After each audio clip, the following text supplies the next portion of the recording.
8 grade अभ्यास पुस्तिका हिंदी अंग्रेजी पर्यावरण अध्ययन एवं गणित कक्षा 5वीं। और हम इस समय आपके सामने गणित के वीडियो लेकर हाजिर हुए हैं और बहुत सारे वीडियो अभी तक हमने प्रसारित किए हैं।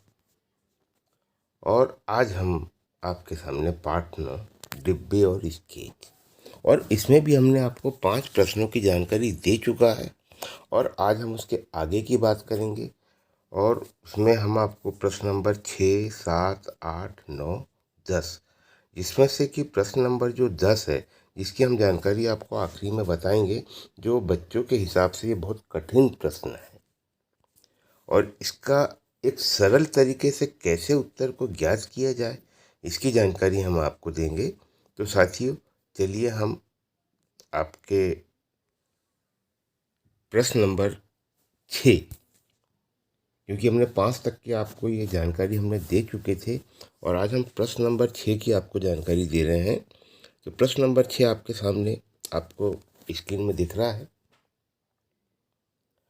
और इसमें लिखा हुआ है आकृति। एक आकृति बनी है और उसको बोला है कि मोड़ने पर बनने वाली आकृति बनाइए। अब सबसे पहले तो हम इन आकृतियों के बारे में थोड़ा सा देख लेते हैं, अध्ययन कर लेते हैं कि आकृति किस प्रकार की है। तो आप इसमें देखेंगे तो इसमें 4 त्रिभुज बने हुए हैं।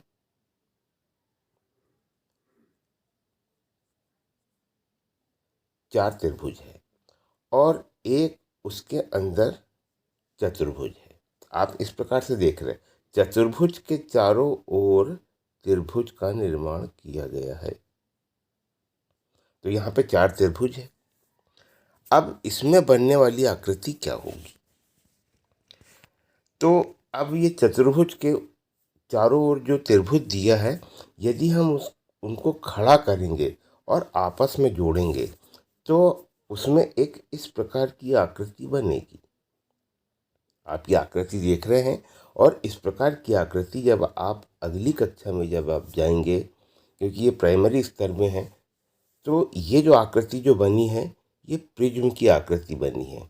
तो आप आगे कक्षा में जब जाओगे तो प्रकाश के बारे में आपको प्रिज्म की जानकारी भी आपको पढ़ने को मिलेगी, जहाँ पे आप इसको अच्छे से देख भी पाएंगे। तो दी गई आकृति को मोड़ने पर प्रिज्म की आकृति बनेगी। तो साथियों, यहाँ पर ये किस प्रकार की आकृति बन रही है? ये प्रिज्म के आकार की आकृति बन रही है। और इसी से संबंधित फिर एक प्रश्न और हमको दिया गया है और वो भी इसी से संबंधित है। यहाँ पे लिखा है, दी गई आकृति में कितनी त्रिभुजाकार सतह है? अब चलिए इस प्रश्न को देखने के लिए हम पुनः इसी प्रश्न को हम देखते हैं। वहाँ पे त्रिभुजाकार आकृति जो बनी है और उसमें उन्होंने ये पूछा है हमको कि उसमें कितने त्रिभुजाकार है। तो साथियों, वो आकृति कुल मिला के इसी के जैसे है, जैसे यहाँ पर जो दिया गया है कि यहाँ पर ये 1, 2, 3, 4, ये चार त्रिभुज उसके अंदर बने हुए हैं। चलिए हम उस प्रश्न को फिर से देखते हैं। यहाँ पे अब हम इस प्रश्न को हम देख रहे हैं कि इसमें दी गई आकृति में कितने त्रिभुजाकार सतह है। तो यहाँ पे आप देखेंगे तो हमको एक जो हम देखें तो एक त्रिभुज ये है और एक ये अंदर वाला हो गया। तो ये 1 हो गया और ये आपका क्या हो गया? 2 हो गया। अब हम इसको देखते हैं तो ये आपका 3 हो गया, ठीक है।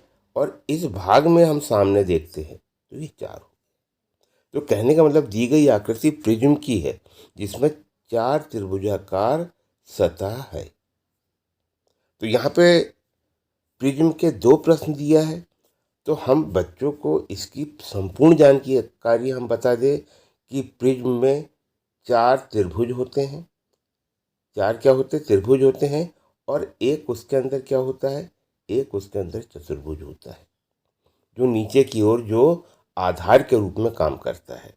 तो हम ये जानकारी बच्चों को बता दें तो प्रिज्म की उनको समस्त जानकारियाँ प्राप्त हो जाएगी। चलिए अब हम आगे वाला प्रश्न देखते हैं, प्रश्न नंबर 8। और इसमें बोला है कि एक आकृति बनाइए जिसे मोड़कर खुला घन बनाया जा सके। तो साथियों, ये एक आकृति हमने बनाए हैं और एक खुला घन इसमें हमने बनाए हैं। एक आकृति जो है, तो ये एक आकृति बनाई जिसे मोड़कर खुला घन बनाया जा सके। तो यहाँ पे आप देखेंगे 1 2 3 4 5। यदि हम इसको ऊपर उठा देंगे, अगर हम इसको ऊपर उठा देंगे तो एक खुला घन बन जाएगा या एक डिब्बे की आकृति ले लेगा। और बाद में ये आकृति किस प्रकार की बनेगी, तो ऊपर हमने कुछ चित्र पहले से हमने बनाए हुए हैं, तो हम आपको बताते हैं कि उसमें जो आकृति जो बनेगी हमारी, वो इस प्रकार की आकृति बन जाएगी खुले घन की। एक इसमें ये चार भाग ऊपर उठाने के बाद इस प्रकार की एक आकृति बनेगी।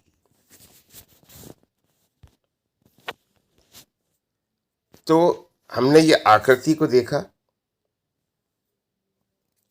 एक आकृति बनाई जिसे मोड़कर खुला घन बनाया जा सके। तो इससे हम एक खुला घन की जो आकृति है, हम इस प्रकार की बना सकते हैं। ठीक है साथियों, चलिए अब हम आगे वाले प्रश्न की आपको जानकारी देते हैं।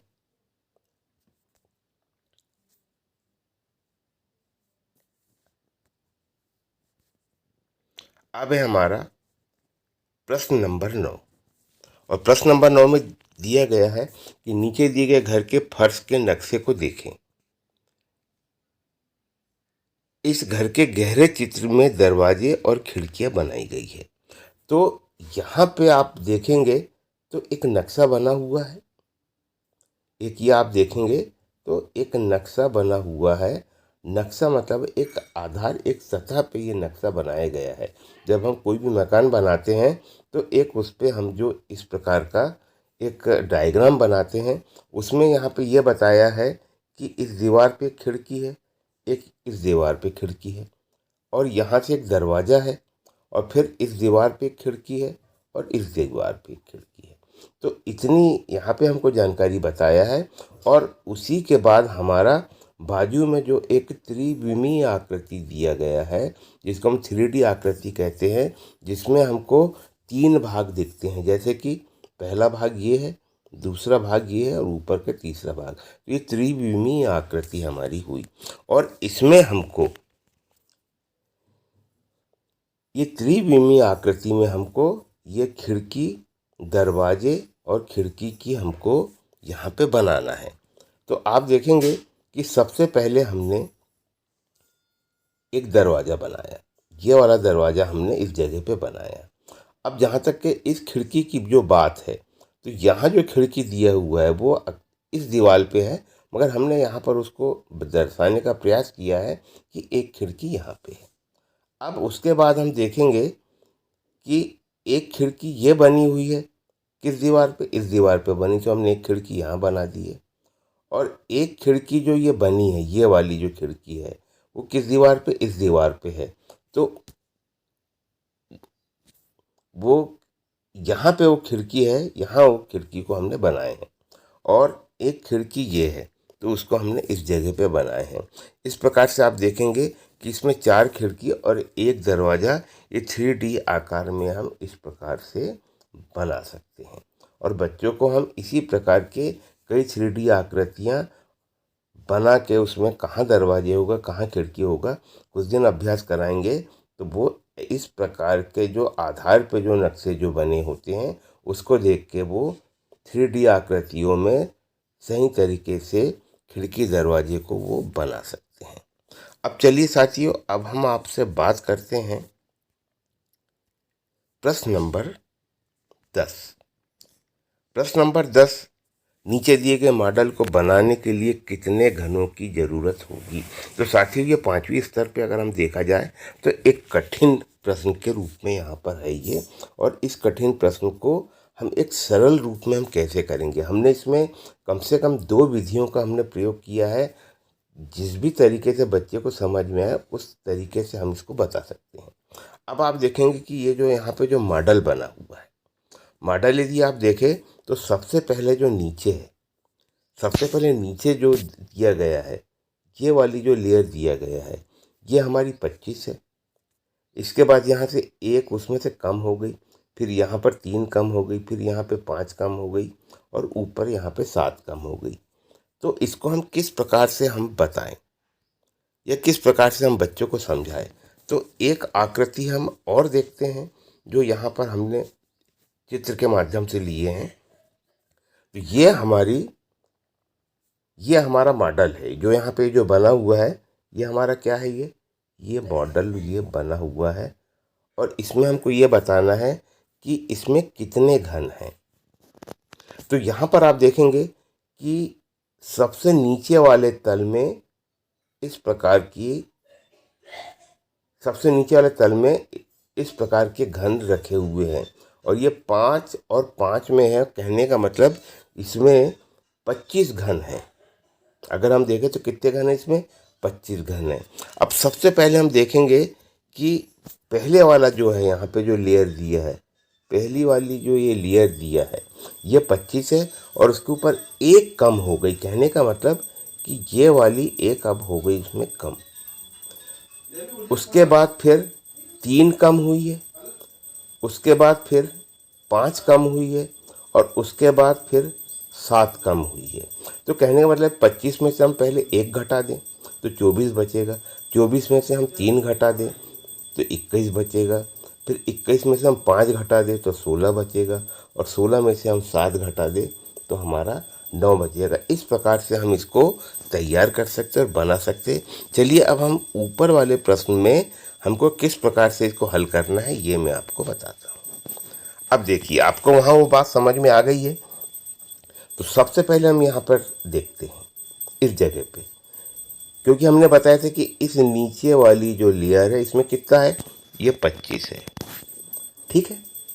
अब वहाँ ऊपर अभी हमने बताए थे कि उसमें से दूसरे ऊपर जो घन जो रखे हुए हैं उसमें 25 घन रखे हुए हैं, मगर वहाँ से एक हो गया है कम।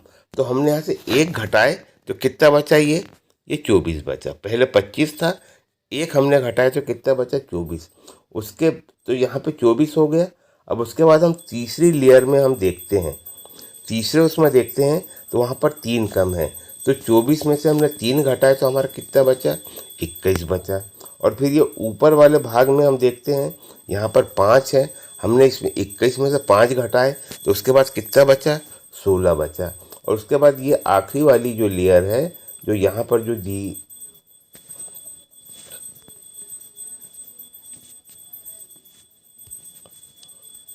तो यहाँ पर जो दिया गया है तो ये हमारी कितनी लेयर है, ये 5 है।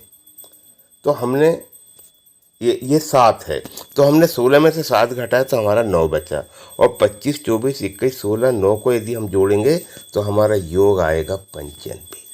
हम इस प्रकार से हम जानकारी इसकी हम बता सकते हैं।